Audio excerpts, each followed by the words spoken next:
मुअज़्ज़ज़ नाज़रीन, मेरे चैनल को सब्सक्राइब करें और बेल का बटन दबाएं। शुक्रिया। बहुत अरसा पहले अब्बासी खिलाफत के सुनहरी दौर में बगदाद एक बेमिसाल अज़मत वाला शहर था। ये इल्म, सकाफत और तिजारत का मरकज़ था, जहां दुनिया के कोने कोने से स्कॉलर्स, शायरों और फ़लसफ़ियों का इज्तिमा होता था। इन बुलंद शख्सियात में से एक हज़रत बहलोल दाना थे। अपनी ज़हानत, हिकमत और बज़ाहिर अजीब व गरीब रवैये के लिए मशहूर थे।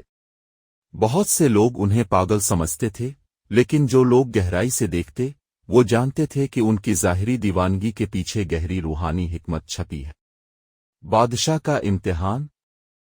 एक दिन खलीफा हारून अल रशीद, जो बहलोल की हिकमत से मुतजस्सिस थे, ने उन्हें शाही दरबार में बुलाया। खलीफा, जो एक ताकतवर और आलम हुक्मरान थे, अक्सर दरबार में आने वाले उलमा का इम्तिहान लेते थे। उन्होंने बहलोल को भी आजमाने का फैसला किया ताकि देख सकें कि उनकी हिकमत की कहानियां सच हैं या नहीं। जब बहलोल महल पहुंचे तो वो अपने मामूली चीथड़ों में मलबूस थे, उनके बाल बिखरे हुए थे और चेहरे पर शरारती मुस्कुराहट थी। दरबारी उनकी हालत पर हंसने लगे, लेकिन बहलोल ने उनकी परवाह नहीं की। वो खलीफा के करीब आए, जो अपने शानदार तख्त पर बैठे थे, अपने मुशीरों से घेरे हुए थे। बहलोल, खलीफा ने बात शुरू की, मैंने तुम्हारी हिकमत के बारे में बहुत कुछ सुना है। मुझे बताओ, सोने का एक टुकड़ा ज्यादा कीमती है या मिट्टी का एक ढीला? बहलोल ने दरबारियों की तरफ देखा, जो उनके जवाब के मुंतजिर थे। बगैर किसी हिचकिचाहट के उन्होंने जवाब दिया, ए खलीफा, एक अक्लमंद आदमी के हाथ में मिट्टी का ढीला सोने के टुकड़े से ज्यादा कीमती होता है। दरबारी उनके जवाब पर हंसने लगे, लेकिन खलीफा ने उन्हें खामोश होने का इशारा किया।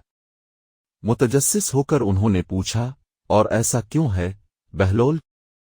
क्योंकि हुजूर वाला, बहलोल ने जवाब दिया, मिट्टी के एक ढेले से अक्लमंद आदमी फसलें उगा सकता है, जो बहुत से लोगों को खाना फराहम करेगी, लेकिन सोने का टुकड़ा अगरचे कीमती है, भूख मिटाने या जिंदगी कायम रखने के काबिल नहीं है। इसकी कीमत सिर्फ वही है जो लोग उसके बारे में सोचते हैं, जबकि ज़मीन हकीकी ग़िज़ा फराहम करती है। खलीफा बहलोल के जवाब से मुतासिर हुए। वो समझ गए कि बहलोल की हिकमत मादी दौलत से कहीं ज्यादा थी और उनका नुक्ता नज़र रूहानी बसीरत पर मबनी था। बाजार का सबक। एक और मौके पर बहलोल बगदाद के पुरहुजूम बाजार में घूम रहे थे। उन्होंने देखा कि लोग एक खूबसूरत कालीन की कीमत पर झगड़ रहे हैं। ताजिर एक दूसरे से बढ़ चढ़कर बोली लगा रहे थे और गुस्सा बढ़ रहा था। बहलोल ने इस मंजर के करीब जाकर देखा, उनकी आंखों में शरारत चमक रही थी। वो हुजूम के दरमियान में आए और कहा, मैं ये कालीन 100 सोने के सिक्कों में खरीदूंगा, लेकिन मुझे पैसे इकट्ठे करने के लिए वक्त चाहिए। ताजिरों ने हंसना शुरू कर दिया, ये जानते हुए कि बहलोल गरीब हैं और कभी भी ऐसी लग्जरी की इस्तिताअत नहीं रखते। ताहम कालीन के बेचने वाले ने बहलोल की जुर्रत से लुत्फ अंदोज होकर इंतजार करने पर रजामंदी जाहिर की। अगले दिन बहलोल बाजार में एक गधे के साथ लूटे जिस पर बोरियां लदी हुई थीं।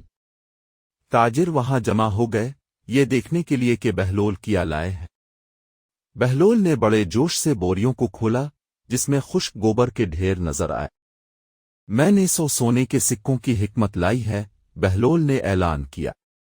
देखो, ये गोबर ईंधन, खाद और यहां तक कि इमारत के मवाद के तौर पर इस्तेमाल किया जा सकता है।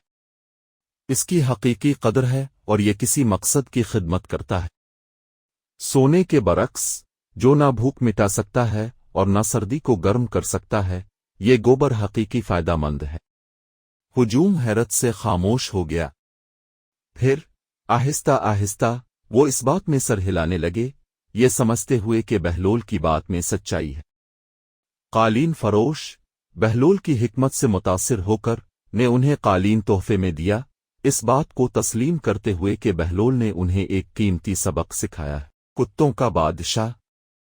बहलोल की दानिशमंदी की शोहरत बढ़ती ही गई और जिंदगी के हर शोबे से ताल्लुक रखने वाले लोग उनसे मशवरा लेने आते थे।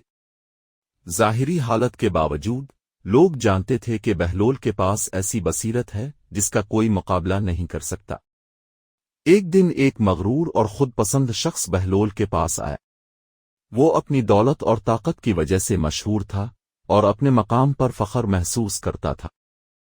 بہلول کا مذاق اڑانے کی کوشش میں اس نے کہا، تم جو خود کو دانشمند ظاہر کرتے ہو، مجھے بتاؤ میں کس قسم کا بادشاہ ہوں؟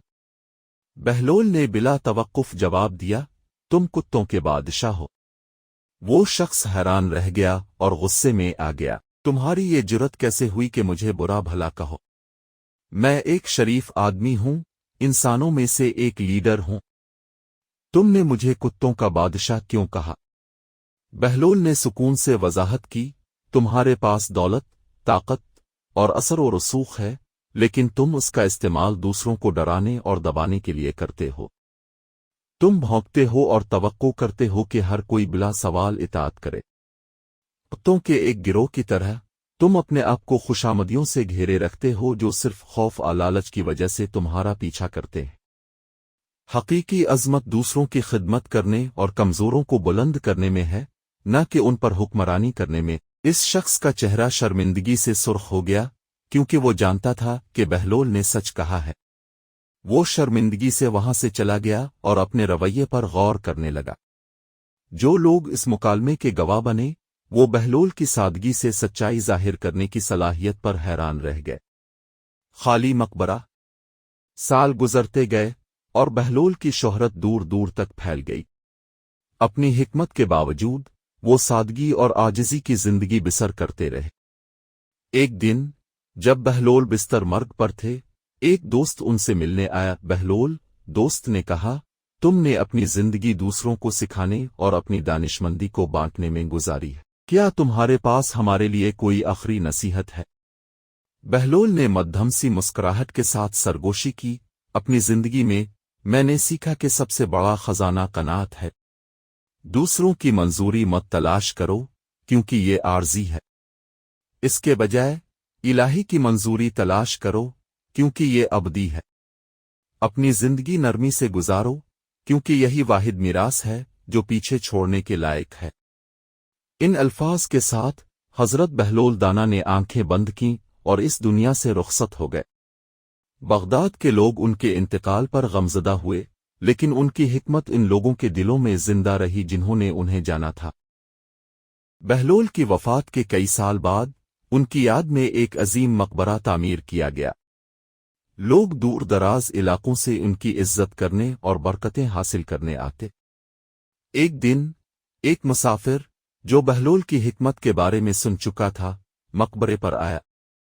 اس نے پتھر پر ایک سادہ سی تحریر دیکھی، یہ مقبرہ خالی ہے، اندر آدمی کو مت تلاش کرو کیونکہ وہ اپنی چھوڑی ہوئی حکمت میں زندہ ہے۔ مسافر سمجھ گیا کہ بہلول کی اصل آرام گاہ مقبرے کے اندر نہیں تھی بلکہ ان زندگیوں